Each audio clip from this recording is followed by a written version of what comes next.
Hello and welcome to a Smurp video, and today we are looking at X-Men X of Swords part 10 of 22, and it's actually X-Men issue 13, and we got a nice picture of Apocalypse on the front. And we first go into, we got these swords, Grass Color, God Killer. So I'm not sure if that's, I'm presuming it's two separate swords.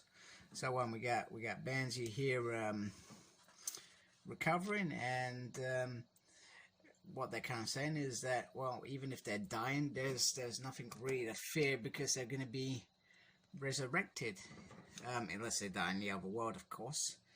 Death has, I guess, real new meaning. It has for a long time now. And then we got Apocalypse, who's in complete agony. He won't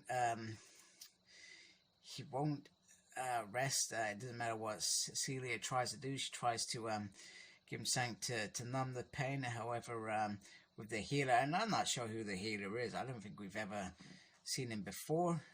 We don't know his background. Correct me if I'm wrong. That's what I believe at this point in time. I do not recognize him at all. If you had Josh Foley in there, I would know him immediately. So Professor Xavier recommends that Hope works with him to heal Apocalypse. However, the healer does say that trying to save him could still kill him, and it doesn't matter. The egg's cooking for Apocalypse. It's already happening, but it's still gonna take a few days until they're ready because they're doing it from scratch. Magneto and Polaris join forces to hold him down into position. And then Apocalypse wants to tell the tale, a past tale. And now we've kind of seen a glimpse of this tale over in Preludes, and I'm pretty sure since. And these pretty much look like the monsters that we saw coming out in Cable issue 5, where they'll come through the dimension. That's at least how I saw them when I looked at this. So so basically Apocalypse and his mutants, they went in there to fight these creatures that were pouring into our world and killing our people. Not our people, their people. They're all our people. And the weak, he doesn't know what happens on the other side of the rift. The Horde's numbers seemed to dwindle. They became weak, and the mutants became strong. And it's a bit bizarre tale. So they had an opportunity for peace anyway. Now he said that you split our world, you hurt us, but we've punished you. And now you ask to parley, which is you ask for peace, or you ask for a ceasefire, but however you want to call it. And he says you're going to pay for what you've done. Now, I'm not sure if the creature brings this out or Apocalypse. I think it's the creature. So the creature opens it up, and this mask talks to him. And he puts it on. He puts this thing on.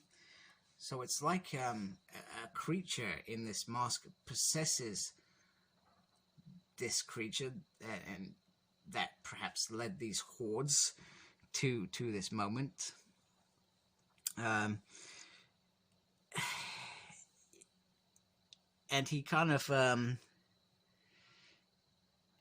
talks about strong mutants, powerful mutants, and he's decaying at the same time, and they want to kill this creature, but he gives them a kind of, he offers them to be strong mutants, great quality, etc. So I guess that's Anubis. That's what I'm going to call him anyway, because that's what he reminds me of. Says make it happen. He says it's not simply to be given to you. It's not in my nature. Sincerely, however, I want you to earn it. Apocalypse wants to go in there, but she says, no, and his wife is powerful, so she goes in there, and they kind of test her might. And this is where I get a bit confused. I'll be honest with you, I get confused. So she kind of tells them that you have something to offer for us, and they whisper something into her mind, and she seems determined and stronger until her sister Iska, the unbeaten, turned. Now I'm not sure what turned actually means in this story. Of a simple end that died and would be no clean victory, and it broke all of us. So they all broke in this point, but I feel like I've not understood why they've broken. I'm not sure. Maybe it's just me, and I've just not grasped these few pages, this test, and what they've whispered in her, what they've shown her. However, the only choice that she concludes is it's sacrificed. So the only thing I can think of is that she has been shown that there are hordes more coming this way, because then they make the decision to go in there and kind of hold the fort, which we've seen in I think the prelude in the issue before this, the X-Men issue before this. So we've seen what her journey is after this, but this is why she's willing to sacrifice, and why the children of Apocalypse sacrifice themselves. The thing that is ironic here is she says to Apocalypse, you can't go. You're not strong enough. So maybe this is what spans off that drive for him to be the strongest, survival of the fittest. And she pretty much she kind of insinuates that. She tells her to judge them as well. Judge whatever comes after them. And see if the fittest remains. So do you know what I think about if the Age of Apocalypse had come to pass? What this now would be is, it's crazy if how this would have passed if Apocalypse was at power instead of being thwarted like he was at certain moments. And then we got the power of annihilation and the golden helm of Anif. So I guess that's about these creatures, etc. Sorry, my camera got a bit sidewacked. So hoping that Healy have done everything they've could. Apocalypse is okay. He's not at full strength, but one thing he knows, he needs his sword. So I can only presume that he hid the sword I was trying to just see if his sword was back here. No, you don't see it here. But he goes to get his sword. I thought that was the end of it. We got sword, Scarab. I think that's how you pronounce it. So he goes to Egypt in the X kind of jet, and Gorgon's with him. So Gorgon's got his sword. So that's how I came gathered there. And he, he probably hasn't been to the pyramids for some time, but he goes in there and breaks it. So you see the horsemen children here. So he almost like buried them and said goodbye to them and hid this sword in pieces in it, which is cool.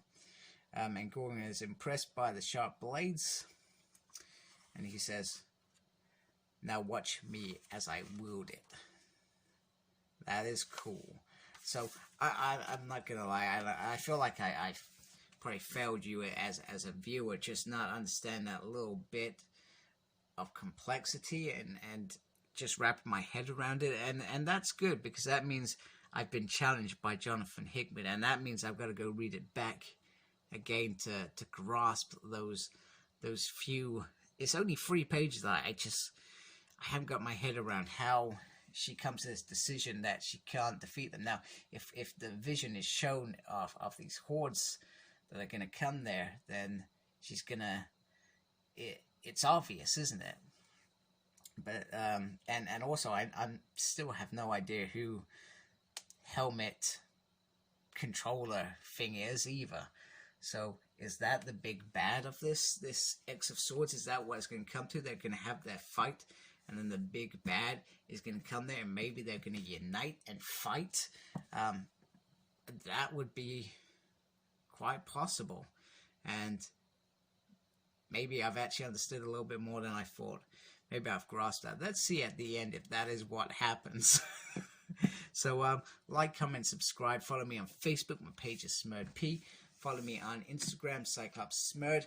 Follow me on Twitter at SmurredP. I have no clue what I'm doing on Twitter, and tweeting stuff, whatever. And as always, embrace the geekiness. Take care. Goodbye.